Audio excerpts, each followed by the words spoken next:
Laptop sudah menjadi sebuah gawai yang tidak bisa dipisahkan lagi dari aktivitas keseharian kita, mulai dari kegiatan WFH, sekolah, dan juga kuliah online, atau hanya untuk sekedar mencari hiburan di kala sedang isolasi mandiri.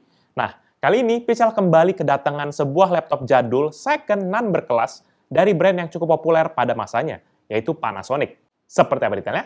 Let's check it out!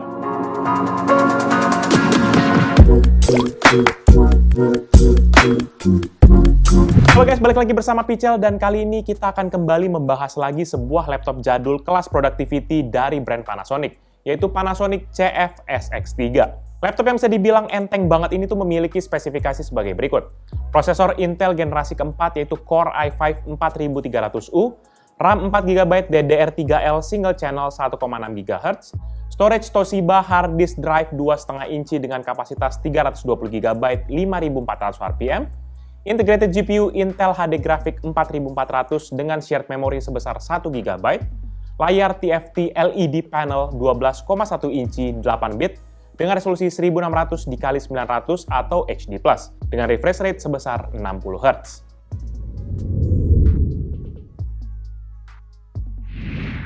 Dari segi tampilan, meskipun mendapat predikat laptop jadul, bentuknya sih ini cukup kekinian ya. Jadi warna silvernya ini lumayan gonjreng, menjadi warna utama pada laptop ini. Sementara desain display covernya juga nggak mainstream banget. Display covernya ini nggak rata, tapi bentuknya tuh agak bergelombang gitu yang terbagi 4 segmen. Dan hanya terdapat logo Panasonic berwarna abu-abu gelap pada bagian tengah-tengahnya. Ukuran laptop ini juga ringkas banget, dengan dimensi hanya sebesar 29,5 dikali 21,6 cm, dan dengan ketebalan sekitar 2,5 cm, menjadikan laptop ini tuh cocok banget ya buat teman-teman sekalian yang memang pekerjaannya cukup mobile. Dan juga dengan bobot sekitar 1,4 kg, laptop ini benar-benar enak banget untuk dijinjing dengan satu tangan sekalipun. Kalau dalam posisi tertutup, laptop ini biasa aja sih, kayak laptop-laptop yang lain. Tapi kalau dalam keadaan terbuka, mata kita pasti akan langsung tertuju pada bagian touchpad-nya yang bentuknya tuh nggak lazim banget. Bentuknya bulat dengan tombol klik kanan dan klik kiri yang juga membulat. Dan juga terdapat pemisahan warna yang cukup kontras antara keyboard yang berwarna putih dengan palm rest yang berwarna silver. Ya nggak putih-putih amat sih keyboardnya, karena udah lama jadi agak menguning. Ya, salah laptop second. Dan selanjutnya untuk bagian bawah dari laptop ini tuh terdapat lubang ventilasi yang minim banget. Nggak seperti kebanyakan laptop zaman sekarang yang sebisa mungkin tuh selebar mungkin gitu ventilasinya biar udaranya bisa masuk. Dan pembuangan udara dari internalnya ini hanya melalui lubang kipas di sisi sebelah kiri dari laptop. Jadi laptop ini tuh sebenarnya rentan kepanasan kalau diajak kerja terlalu keras. Tapi untuk detailnya nanti Pichel akan bahas. Sementara untuk bagian kaki-kaki terdapat 4 buah pad karet pada bagian bawah dari laptop ini. Selain berfungsi sebagai kaki-kaki, pad karet ini juga membuat posisi laptop lebih ergonomis, karena padnya pada bagian belakang ini lebih tinggi daripada bagian depan. Untuk urusan port, laptop keluaran tahun 2015 ini memiliki sederetan port pada ketiga sisinya, yang terbilang menurut Pichel lengkap dan juga update pada zamannya. Pada sisi kanan terdapat charging port, 1 slot SD card reader, 1 port USB Type-A 2.0, 1 port RJ45 Ethernet, dan kalau pada sisi kirinya, kita bisa temukan Kensington lock, 1 port Full HDMI, 1 port VGA, 2 port USB Type-A 3.1 Gen 1 yang salah satunya sudah support standby charging, dan kalau kita beralih lagi ke bagian depan, ini baru terdapat nih power switch yang dilengkapi dengan LED berwarna hijau jika laptop dalam keadaan on. Dan ada juga LED indikator untuk charging status, sepasang separated audio port 3,5 mm untuk headphone dan juga untuk mikrofon, switch Wi-Fi, dan sebuah tray DVD Super Multi. Yang door tray-nya ini membukanya ala-ala konsol PlayStation kayak gitu. Unik banget. Tapi meskipun begitu, tampilan keseluruhan laptop ini masih terlihat kece kok untuk zaman-zaman now. Apalagi compact lagi, kecil banget.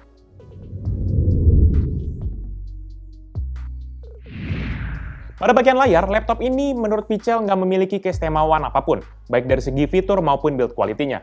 Layar laptop ini tuh masih mempergunakan panel display TFT LED dengan bentangan diagonal sebesar 12,1 inci dan dengan resolusi 1600x900. Menurut Pichel sih kayaknya resolusinya ini yang menjadi nilai plus, karena dengan ukuran 12,1 inci, layarnya ini tuh sudah jadi tajam banget gitu ya, karena resolusinya juga sudah tinggi dan juga ukuran layarnya jadi kecil, jadi pixel density-nya jadi lebih tinggi. Mantap. Selebihnya ya biasa aja. Bentangan layar segini memang lagi banyak peminatnya untuk kalangan bisnis pada rentang tahun 2014 hingga 2015. Karena pada saat itu gadget yang biasa kita sebut sebagai tablet itu tuh baru memulai debutnya di kalangan perbisnisan. Jadi memang belum banyak yang pakai, sehingga inilah menjadi alternatifnya. Penggunaan panel TFT membuat viewing angle layar laptop ini tuh jadi cukup sempit ya. Jadi kita harus lurus dengan layar kalau tampilannya nggak mau terlihat distorsi begitu. Tapi secara pengolahan warna, kontras layar ini tuh masih terbilang cukup baik. Panel layar yang mempunyai kode produksi MS9003 atau 9003 ini memiliki kontras rasio sebesar 458:1 dan juga memiliki tingkat kecerahan sebesar 187 nits. Kalau untuk urusan akurasi warna sih, ini hanya memiliki 62% sRGB dan 42,94% Adobe RGB. Ya, nggak usah berharap banyak lah ya untuk akurasi warnanya. Secara memang ini bukan ditujukan bagi profesional yang membutuhkan layar akurasi tinggi. Untuk membalut layarnya terdapat bezel layar yang cukup tebal, yang berukuran 1,23 cm di sisi kanan dan kiri, 1,61 cm di sisi atas, dan 1,8 cm di sisi bawah. Dan untuk di bagian kiri bawahnya ini terdapat juga logo Panasonic beserta juga dengan kode seri laptop ini, yaitu CF-SX3. Dan di sisi kiri bawah terdapat kode varian laptop ini, yaitu Let's Note. Tapi walaupun tergolong tebal, bezel layar laptop ini masih terlihat cocok untuk membingkai layar dengan ukuran segini. Jadi kesan jadulnya nggak terlalu berasa gitu kalau dari sisi ini. Di sisi atas bezel layarnya ini juga terdapat pad-pad karet yang berguna untuk melindungi layar agar tidak bersentuhan langsung dengan keyboard ataupun palm rest-nya, yang biasanya bisa mengakibatkan lecet pada permukaan layar. Dan juga terdapat webcam yang berada persis di tengah-tengah yang dibingkai bidang berwarna putih yang terlihat kontras dengan bezelnya yang berwarna silver. Engsel layar laptop ini juga termasuk ringan, tapi juga kokoh gitu, yang membuat layar laptop ini nggak berubah posisi. Dan engsel layar laptop ini bisa membuka hingga 180 derajat yang membuat layar laptop ini bisa dalam posisi horizontal.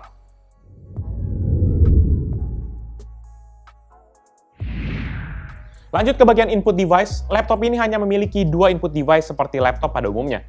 Yang pertama yaitu keyboard. Laptop ini dilengkapi dengan keyboard membran berwarna putih dengan font yang dicetak hitam dan cukup terlihat tebal. Layoutnya sendiri tuh ya agak sedikit unik ya memang. Gimana ya, peletakannya agak-agak unik lah. Tapi karena laptop yang Pichel review kali ini itu diproduksi untuk konsumen di negara Jepang, jadinya di keyboardnya juga tercetak huruf-huruf hiragana yang diperuntukkan bagi user Jepang, yang hampir tidak menggunakan font Latin pada tulisan mereka. Keypadnya secara ukuran juga lumayan lebar, tapi terasa agak sempit oleh karena jarak antar keypadnya yang lumayan dempet-dempetan. Jadi kalau teman-teman yang udah biasa pakai laptop kayak ukuran 14 inci ke atas, pasti butuh waktu lah untuk membiasakan diri dengan keyboardnya. Tapi setelahnya, keyboard laptop ini terasa nyaman kok dipergunakan. Walaupun buat Pichel sih masih suka salah ya, karena jarinya gede coy. Dan beralih kepada touchpad-nya, seperti yang sudah Pichel sebutkan tadi di awal bahwa bentuknya ini unik banget, yang jadi ciri khas dari laptop ini. Bulat dengan frame plastik dan juga chrome finish, yang dikelilingi oleh 5 LED indikator pada sisi atas, dan tombol klik kiri dan kanan pada bagian bawah laptop yang bentuknya juga menyesuaikan dengan frame touchpad-nya. Posisi touchpad-nya ini juga agak menjorok ke kiri, dan juga sudah support dengan smart gesture. Dan yang lebih uniknya lagi sebenarnya touchpad-nya ini memiliki fitur sentuh di beberapa titik sentuhnya yang bisa kita atur pada aplikasi Touchpad Utility. Sebagai contoh ya, kalau kita sentuh dan tahan beberapa detik di titik sebelah kanan, maka ini akan menjalankan fitur Cortana pada Windows. Atau kalau kita sentuh dan tahan di sisi sebelah kiri, maka akan memanggil fitur Windows Store. Tapi untuk urusan kenyamanan, memang buat beberapa dari kita pasti nggak akan terlalu senyaman dengan touchpad biasa yang bidangnya cukup lebar.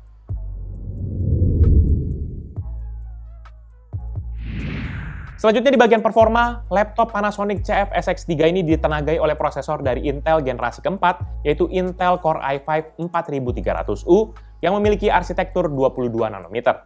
Secara desain, prosesor ini memiliki 4 inti yang terdiri dari 2 inti fisik dan juga 2 inti virtual, dan dengan TDP yaitu 15 watt, yang bisa dibilang hemat daya. Jadi mirip-mirip kayak kelas-kelas bisnis sekarang lah ya, yang berada di rentang sekitar 15 hingga 28 watt gitu.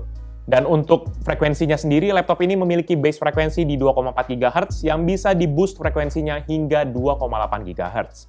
Untuk melihat performanya, maka seperti biasa kita akan mempergunakan serangkaian benchmark. Dan pengujian yang pertama yaitu dengan Cinebench R20, dan Panasonic CF-SX3 dalam 3 kali pengujian mendapatkan skor rata-rata sebesar 551 poin. Berikut ini merupakan perbandingan dengan laptop dan PC yang Pichel pernah review.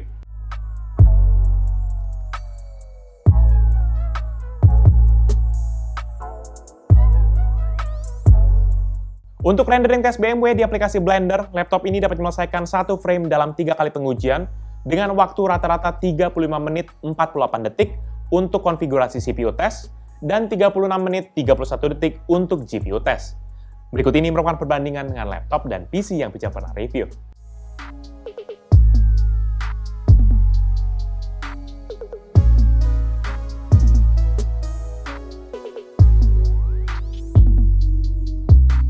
Selanjutnya, untuk PC Mark 10 sebagai gambaran overall performa dari laptop ini, skor yang didapat adalah 4.229 untuk Essential, 3.299 untuk Productivity, dan 1.338 untuk Digital Content Creation.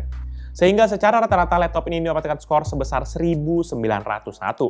Berikut ini merupakan perbandingan dengan laptop dan PC yang Pical pernah review.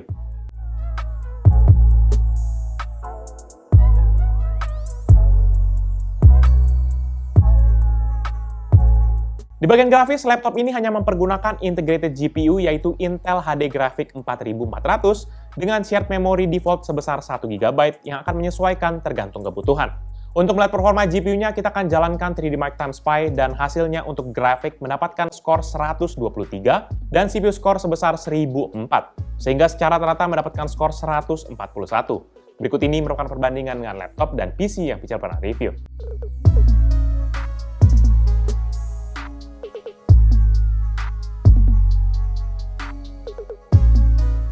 Berikutnya kita akan tes mempergunakan game seperti biasa. Dan oleh karena laptop ini hanya mempergunakan integrated GPU plus laptop yang sudah nggak baru dari segi umur, maka kita nggak akan atur resolusinya kepada native resolution.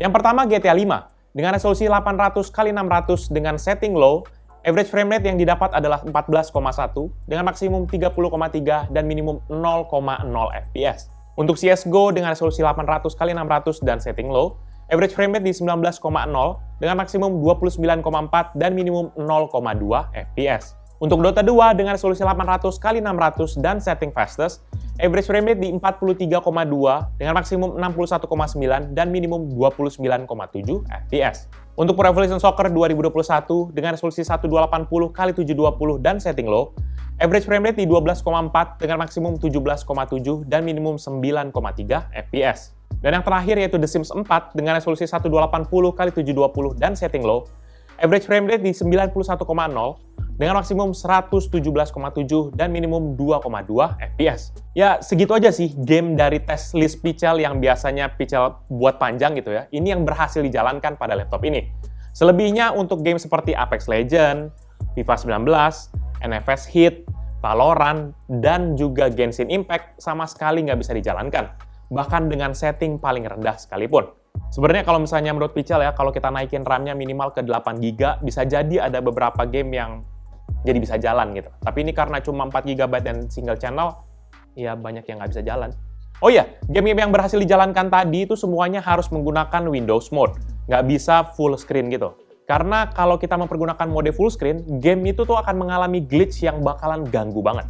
Nggak tahu Pical padahal udah driver terbaru, semuanya udah terbaru, Windows-nya juga udah paling baru. Untuk final test, Pical jalankan Adobe Premiere mempergunakan Pical Premiere Benchmark.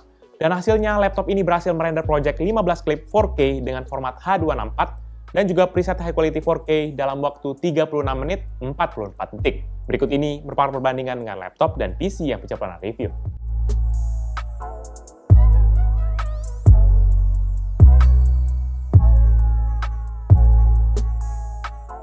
Dan untuk pengujian kecepatan storage-nya, seperti biasa, Pical mempergunakan Crystal Disk Mark, dan hasilnya untuk sequential 1 MB dengan 8 task 1 thread, ini sebesar 93,79 MB per second untuk membaca data, dan 95,99 MB per second untuk menulis data.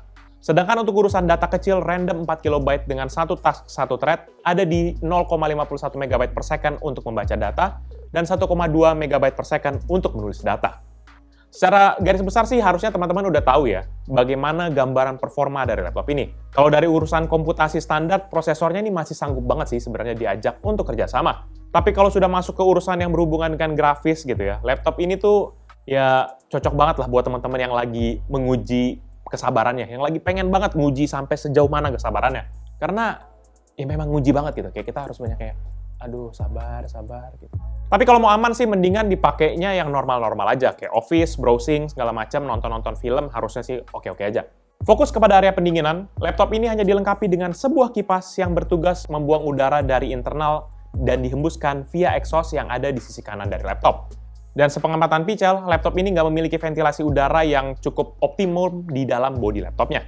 Pada saat pengujian, Pical melakukan pengujian dalam ruangan non-AC dengan suhu sekitar 26 derajat Celcius, dan ini juga tanpa mempergunakan cooling pad pada laptopnya. Dan dalam keadaan idle, laptop ini mempergunakan daya rata-rata 4 watt dengan CPU usage berada di 9,1%. Sedangkan suhu yang dihasilkan CPU-nya berkisar di antara 46 hingga 62 derajat Celcius, dengan rata-rata frekuensi berkisar antara 2 GHz yang sesekali spike ke 2,83 GHz. Kemudian pada saat Pichel melakukan stress test mempergunakan aplikasi AIDA 64, frekuensi CPU laptop ini langsung naik di rata-rata 2,1 GHz. Ya, nggak spike sejauh yang Pichel kira lah. Sedangkan powernya melonjak beberapa saat hingga 11 watt, hingga menyentuh temperatur 70 derajat Celcius, yang kemudian prosesornya mengalami throttling ringan dan dayanya perlahan turun dan stabil di 10 watt. Sedangkan suhu yang dihasilkan CPU laptop ini tuh tetap stabil di rentang 65 hingga 70 derajat Celcius. Kalau untuk temperatur body di area sekitar keyboard dalam kondisi stress test ini berada di antara 35 hingga 38 derajat Celcius. Sedangkan untuk bagian bawah laptop ini berada di temperatur 38 hingga 40 derajat Celcius. Dan kalau untuk area exhaust samping ini berada di suhu sekitar 36 hingga 37 derajat Celcius. Mungkin karena material body laptop ini terbuat dari plastik, jadi penyebaran panasnya nggak terlalu berasa di permukaan. Tapi mengingat kinerja laptopnya juga yang nggak terlalu kenceng, suhu segini kayaknya masih wajar aja sih.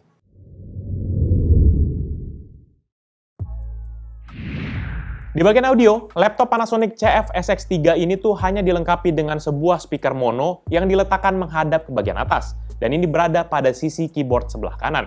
Suaranya sih relatif kecil, dan buat kita untuk mendengarkan musik ataupun bermain game, saran Pichel sih mending langsung colok headphone aja deh. Dan kemudian kita coba tes untuk speakernya ini dalam volume maksimal, dan speaker internalnya ini dapat menghasilkan suara rata-rata di 77,6 desibel, yang maksimumnya adalah 84,8 desibel. Buat teman-teman yang penasaran, berikut ini merupakan contoh hasil audio dari Panasonic CF-SX3.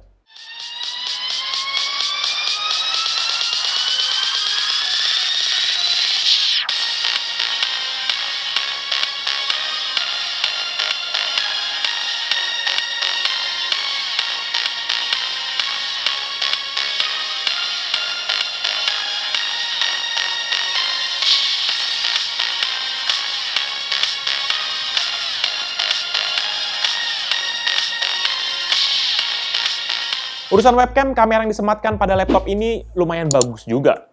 Walaupun memang belum bisa dibilang bagus banget, tapi bagus aja gitu. Tapi yang nggak jelek-jelek juga sih kualitasnya. Webcamnya memiliki resolusi sebesar 0,9 megapiksel yang dapat merekam video 720p 30 fps, ataupun foto dengan resolusi 1280x720 piksel. Dan terdapat juga sebuah LED indikator berwarna hijau di sisi sebelah kiri dari webcamnya. Buat teman-teman yang penasaran, berikut ini merupakan contoh hasil video dari webcam Panasonic CF-SX3. Jadi ini merupakan hasil video dari webcam laptop Panasonic CF-SX3. Ini dalam resolusi 720p 30 fps. Dan kalau teman-teman bisa lihat sekalian, noise-nya banyak sekali. Namun secara kontrasnya masih oke ya, dan juga sebenarnya sih untuk video-video pembelajaran sekarang, Zoom atau sekedar itu sih harusnya oke ya. Dan untuk mikrofonnya ada satu di sini, nggak tahu apakah ketangkap semua suaranya dengan baik, sampai yang tukang-tukang yang lagi kerja di dekat rumah ini juga apakah kedengeran, tapi harusnya sih oke-oke aja. Oke, itu aja, thank you. Untuk sisi konektivitas, Panasonic CF-SX3 sudah dilengkapi dengan Wi-Fi chip dari Intel, yaitu Intel Dual Band Wireless N 7260 yang sudah support Wi-Fi 802.11a, G, dan N, dan juga sudah ada Bluetooth versi 4. Maximum speed yang dihasilkan chip Wi-Fi ini adalah 300 megabit per second dan bekerja pada dual frekuensi yaitu 2,4 dan juga 5 GHz. Tapi jika teman-teman masih lebih nyaman dan juga pengen lebih stabil mempergunakan koneksi kabel, nggak usah khawatir karena laptop ini masih memiliki port Ethernet yang mempergunakan modul dari Intel dengan kode Intel i218LM yang memiliki maximum speed sebesar 1 gigabit per second.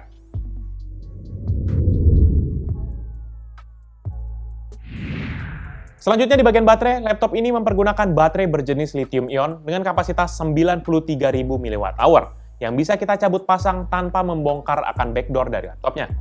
Dalam pengujian baterai mempergunakan PCMark 10 dengan skenario Modern Office, maka laptop ini masih dapat bertahan selama 7 jam 21 menit dari 80% hingga 6% baterainya. Dan pada saat kita mempergunakan mode gaming, maka laptop ini dapat bertahan selama 2 jam 55 menit dari 80% hingga 6% dengan kondisi full brightness. Sedangkan untuk pengisian dayanya sendiri, charger yang digunakan laptop ini memiliki output sebesar 16 volt dan 4,1 ampere, sehingga total dayanya sendiri adalah 65 watt. Yang menjadi sayangnya dari Pichel ya, adalah baterai laptop ini tuh kayaknya di-lock gitu, hanya sampai 80% untuk full charge-nya. Jadi dalam hasil pengetesan Pichel, baterai laptop ini tuh bisa terisi penuh dari 6% hingga 80% dalam waktu 2 jam 44 menit dalam keadaan laptop idle. Kebayang nggak sih kalau misalnya baterainya bisa mentok sampai 100%, maka durasi pemakaiannya bisa lebih panjang lagi. Jangan-jangan 8 jam, 9 jam juga tembus nih.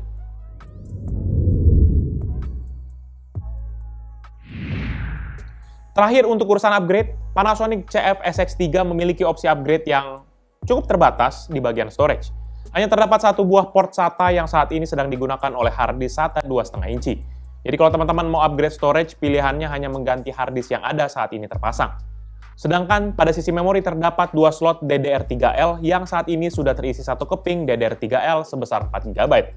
Dan masih disediakan satu slot RAM DDR3L yang masih mudah diakses pada bagian bawah dari laptop.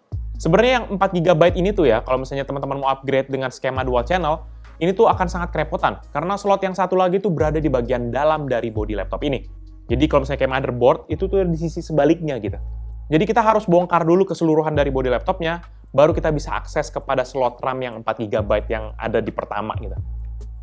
Selebihnya, nggak ada lagi opsi upgrade untuk laptop ini. Overall, menurut pendapat pribadi Pichel, laptop dari Panasonic yaitu Panasonic CF-SX3 merupakan sebuah laptop second alternatif yang bisa teman-teman dapatkan mengingat sedang tinggi-tingginya nih kebutuhan akan penggunaan laptop pada masa sekarang. Bobot yang ringan dan juga dimensinya yang cukup compact bisa bikin laptop ini tuh enak ditenteng kemana-mana. Tapi mengingat sekarang ini masih di masa pandemik dan nggak bisa keluar-keluar sembarangan, jadi kayaknya laptop ini mending dipakai di rumah-rumah aja gitu. Terutama buat kita yang mungkin punya adik ataupun anak-anak kita yang sedang sekolah online saat ini tuh sangat oke banget. Apalagi mereka ini kan masih belum membutuhkan laptop dengan spek yang tinggi. Dari segi fungsi dan ketahanan hardware, laptop ini masih cukup oke kok untuk menghandle aplikasi Office, browsing, ataupun sekedar nonton doang. Tapi kalau mau lebih nyaman, Pichel sarankan kita langsung upgrade RAM-nya, yaitu menjadi 8 GB minimal, dan ganti harddisk yang mempergunakan SSD SATA 2,5 inci. Laptop ini sendiri tuh dibanderol mulai dari harga sekitar 2,5-2,6 juta hingga sekitar 3 jutaan, tergantung komposisi dari internal speknya. Contohnya RAM-nya ataupun juga dengan SSD-nya. Dan bahkan ada juga yang jual 3 jutaan gitu, karena memang storage-nya sudah di-upgrade ke SSD dan juga RAM-nya sudah dimentokin kayak 8 atau 16 GB. Jadi paling itu aja review dari Pichel kali ini terkait dengan laptop Panasonic CF-SX3. Buat teman-teman yang berminat dengan produk ini atau mau cek produknya, bisa cek di description yang Pichel akan cantumkan di bawah ini. Dan buat kalian sudah menonton dan juga suka kan video ini, pastikan kalian hit like dan jangan lupa share pada teman kalian. Tapi kalau kalian suka, kalian bisa langsung dislike aja video ini. Kalian juga bisa pertimbangkan untuk subscribe agar bisa mendapatkan informasi mengenai video-video dari Pichel berikutnya. Dan bisa juga kunjungi sosial media kita yaitu Facebook, Twitter, Instagram, dan TikTok, dan juga ada Hello. Dan bisa juga kalau kalian penasaran bisa kunjungi website kita yaitu pichelmediagroup.com. Oh iya, kalau kalian yang suka game bisa kunjungi channel kita yaitu Pichel Main Game, ataupun untuk yang penasaran tentang video di belakang layar dari Pichel, ala-ala vlog gitu, bisa kunjungi channel kita yang satu lagi yaitu PMG Fans. Jadi itu dia video dari Pichel kali ini. Thank you guys for watching. I'll see you in the next video. Bye-bye. Lucu, oi. Yang paling gokil touchpad sama DVD-nya. Kayak berasa main PS. Wuih.